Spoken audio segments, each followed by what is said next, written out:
અષાઢી ગુપ્ત નવરાત્રિ ભાગ 1 મંગળાચરણ અને પરિચય. જય માતાજી મિત્રો, આપ સૌનું અમારા ભક્તિમય પરિવારમાં હાર્દિક સ્વાગત છે. આજે આપણે એક એવા પવિત્ર પર્વ વિશે વાત કરવા જઈ રહ્યા છીએ જેનું મહત્ત્વ તો ખૂબ જ વિશાળ છે, પરંતુ ઘણા લોકોને તેના વિશે સંપૂર્ણ માહિતી હોતી નથી. આ પવિત્ર પર્વ છે અષાઢી ગુપ્ત નવરાત્રિ. મિત્રો, વર્ષ દરમિયાન 4 નવરાત્રિઓ આવે છે. તેમાં ચૈત્ર અને શારદીય નવરાત્રિ સમગ્ર ભારતમાં ખૂબ જ ધામધૂમથી ઉજવવામાં આવે છે, પરંતુ અષાઢ અને માઘ મહિનામાં આવતી નવરાત્રિને ગુપ્ત નવરાત્રિ કહેવામાં આવે છે. હવે પ્રશ્ન થાય છે કે તેને ગુપ્ત નવરાત્રિ કેમ કહેવાય છે? તેનું કારણ એ છે કે આ દિવસોમાં ભક્તિનો ભાર બાહ્ય ઉજવણી કરતાં આંતરિક સાધના, જપ, ધ્યાન અને માતા આદ્ય શક્તિના સ્મરણ પર વધુ આપવામાં આવે છે. ઘણા ભક્તો આ દિવસોમાં શાંતિપૂર્વક માતાજીની આરાધના કરે છે અને પોતાના મનને પવિત્ર બનાવવાનો પ્રયત્ન કરે છે. અષાઢી ગુપ્ત નવરાત્રિ માત્ર ઉપવાસ કે પૂજા કરવાનો સમય નથી, પરંતુ પોતાના વિચારોને શુદ્ધ કરવાનો, સારા સંસ્કારો અપનાવવાનો અને માતાજીની કૃપા મેળવવાનો એક પવિત્ર અવસર છે. આ વિડીયોમાં આપણે જોઈશું અષાઢી ગુપ્ત નવરાત્રિનો ઇતિહાસ, તેનું મહત્ત્વ, પૂજા કરવાની સાચી રીત, કળશ સ્થાપના, 9 દિવસના નિયમો, કયા મંત્રનો જાપ કરવો અને માતાજીની કૃપા મેળવવા માટે કઈ બાબતોનું ખાસ ધ્યાન રાખવું. તો વિડીયો અંત સુધી જરૂર જોતા રહેજો, કારણ કે હું અંતમાં માતાજીનો અત્યંત શક્તિશાળી મંત્ર પણ જણાવવાની છું, જેનો શ્રદ્ધાપૂર્વક જાપ કરવાથી ભક્તિમાં એકાગ્રતા અને મનની શાંતિ પ્રાપ્ત થાય છે. ચાલો હવે માતા જગદંબાનું સ્મરણ કરીને આગળ વધીએ. જય અંબે માં, જય જગદંબા, જય માતાજી. અષાઢી ગુપ્ત નવરાત્રિ ભાગ 2 ઇતિહાસ અને પૌરાણિક મહત્ત્વ. જય માતાજી મિત્રો, ભાગ 1માં આપણે જાણ્યું કે અષાઢી ગુપ્ત નવરાત્રિ શું છે અને તેને ગુપ્ત નવરાત્રિ કેમ કહેવામાં આવે છે. હવે જાણીએ તેના ઇતિહાસ અને પૌરાણિક મહત્ત્વ વિશે. હિન્દુ ધર્મગ્રંથો અનુસાર વર્ષમાં 4 નવરાત્રિઓ આવે છે. ચૈત્ર અને શારદીય નવરાત્રિ સમગ્ર દેશમાં મોટા ઉત્સવ તરીકે ઉજવાય છે, જ્યારે માઘ્ય અને અષાઢ મહિનામાં આવતી નવરાત્રિઓને ગુપ્ત નવરાત્રિ કહેવામાં આવે છે. આ દિવસોમાં ભક્તો માતા આદ્ય શક્તિની ભક્તિ વધુ એકાગ્રતા અને શાંતિથી કરે છે. ગુપ્ત શબ્દનો અર્થ માત્ર છુપાયેલો એવો નથી, પરંતુ અંતર્મુખ બનીને કરાતી ભક્તિ એવો પણ થાય છે. એટલે કે આ સમય પોતાના મનને શુદ્ધ કરવાનો, ઈશ્વર પ્રત્યે શ્રદ્ધા વધારવાનો અને સારા વિચારો અપનાવવાનો અવસર છે. પૌરાણિક માન્યતા મુજબ ભગવાન શિવે માતા પાર્વતીને દેવી ઉપાસનાના અનેક રહસ્યો સમજાવ્યા હતા. તે ઉપાસનાની પરંપરાઓમાંથી ગુપ્ત નવરાત્રિનું પણ વિશેષ મહત્ત્વ માનવામાં આવે છે. આ દિવસોમાં માતા દુર્ગાના વિવિધ સ્વરૂપોની ભક્તિ કરવામાં આવે છે અને ભક્તો શ્રદ્ધાપૂર્વક જપ, પાઠ, ધ્યાન અને આરતી કરે છે. અષાઢી ગુપ્ત નવરાત્રિનો સંદેશ માત્ર ધાર્મિક વિધિઓ પૂરતો નથી. તે આપણને શીખવે છે કે જીવનમાં સત્ય, સંયમ, સેવા, કરુણા અને સદાચારનું પાલન કરવું પણ સાચી ભક્તિનો જ એક ભાગ છે. આગળના ભાગમાં આપણે જાણીશું કે આ 9 દિવસ દરમિયાન માતાજીના કયા સ્વરૂપોની ઉપાસના કરવામાં આવે છે, દરેક દિવસનું મહત્ત્વ શું છે અને ભક્તોએ કયા નિયમોનું પાલન કરવું જોઈએ. અષાઢી ગુપ્ત નવરાત્રિ ભાગ 3 9 દિવસનું મહત્ત્વ અને માતાજીના 9 સ્વરૂપો.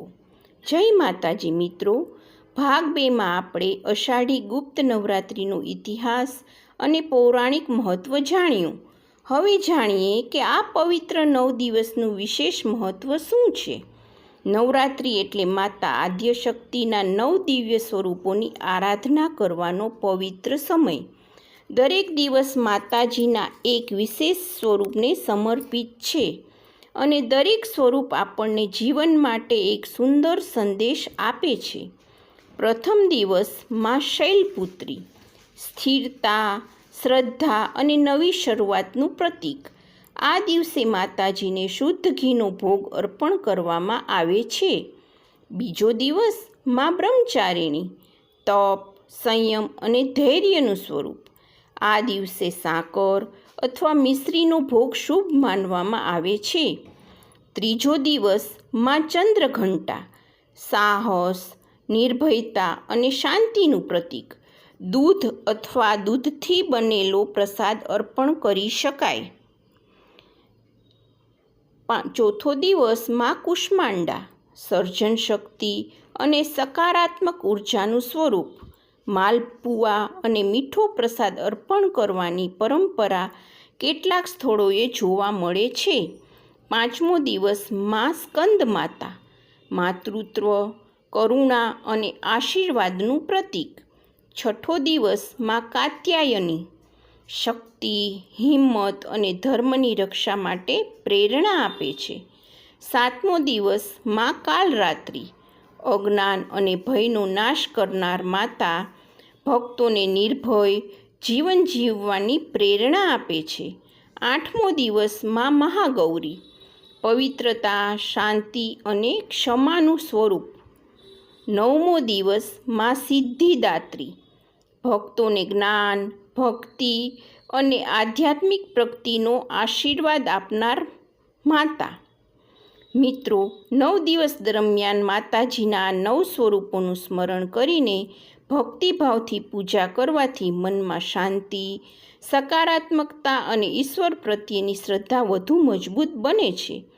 આગળના ભાગમાં આપણે જોઈશું કે અષાઢી ગુપ્ત નવરાત્રિ દરમિયાન કળશ સ્થાપના કેવી રીતે કરવી, પૂજાની સંપૂર્ણ વિધિ શું છે, કયા નિયમોનું પાલન કરવું જોઈએ. જય અંબે માં. અષાઢી ગુપ્ત નવરાત્રિ ભાગ 4. કળશ સ્થાપના, પૂજા વિધિ અને ઉપવાસના નિયમો. જય માતાજી મિત્રો, હવે જાણીએ કે અષાઢી ગુપ્ત નવરાત્રિ દરમિયાન માતાજીની પૂજા કેવી રીતે કરવી અને કયા નિયમોનું પાલન કરવું. નવરાત્રિના પ્રથમ દિવસે વહેલી સવારે સ્નાન કરીને સ્વચ્છ અને પવિત્ર વસ્ત્રો ધારણ કરો. ઘરના મંદિર અથવા સ્વચ્છ જગ્યાએ લાલ અથવા પીળું કપડું પાથરીને માતાજીની મૂર્તિ અથવા ચિત્ર સ્થાપિત કરો.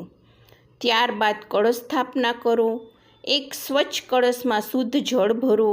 તેમાં થોડા અક્ષત, સોપારી અને શક્ય હોય તો એક સિક્કો મૂકો.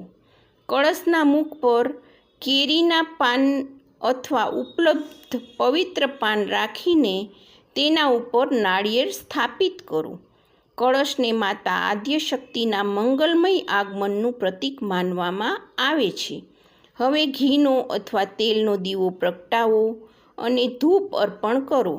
માતાજીને કુમકુમ, અક્ષત, ફૂલ, ફળ અને પોતાની શ્રદ્ધા મુજબ પ્રસાદ અર્પણ કરો.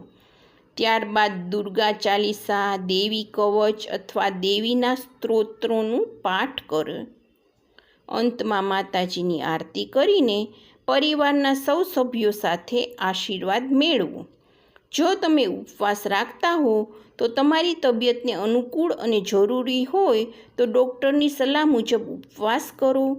ભક્તિનો અર્થ શરીરને કષ્ટ આપવો નથી, પરંતુ મનને પવિત્ર બનાવવાનો છે. આ 9 દિવસ દરમિયાન શક્ય હોય ત્યાં સુધી સાત્વિક આહાર લો. ક્રોધથી દૂર રહો. અસત્ય ન બોલો. કોઈનું અપમાન ન કરો અને સેવા, દાન તથા સદાચારનું પાલન કરો. રોજ થોડો સમય માતાજીના નામ સ્મરણ, ધ્યાન અને પ્રાર્થના માટે જરૂર કાઢો. યાદ રાખો મિત્રો, માતાજીને સૌથી પ્રિય વસ્તુ છે નિર્મળ મન, સાચી ભક્તિ અને નિસ્વાર્થ ભક્તિ. જો ભાવ સાચો હોય તો માતાજીની કૃપા ચોક્કસ પ્રાપ્ત થાય છે. આગળ અને અંતિમ ભાગમાં આપણે જાણીશું અષાઢી ગુપ્ત નવરાત્રિ દરમિયાન કયા મંત્રનો જાપ કરવો, તેની મહિમા શું છે અને અંતમાં માતાજીની સુંદર પ્રાર્થના સાથે આ વિડીયો પૂર્ણ કરીશું. જય અંબે. અષાઢી ગુપ્ત નવરાત્રિ ભાગ 5. માતાજીનો મંત્ર, ભક્તિનું ફળ અને સમાપન.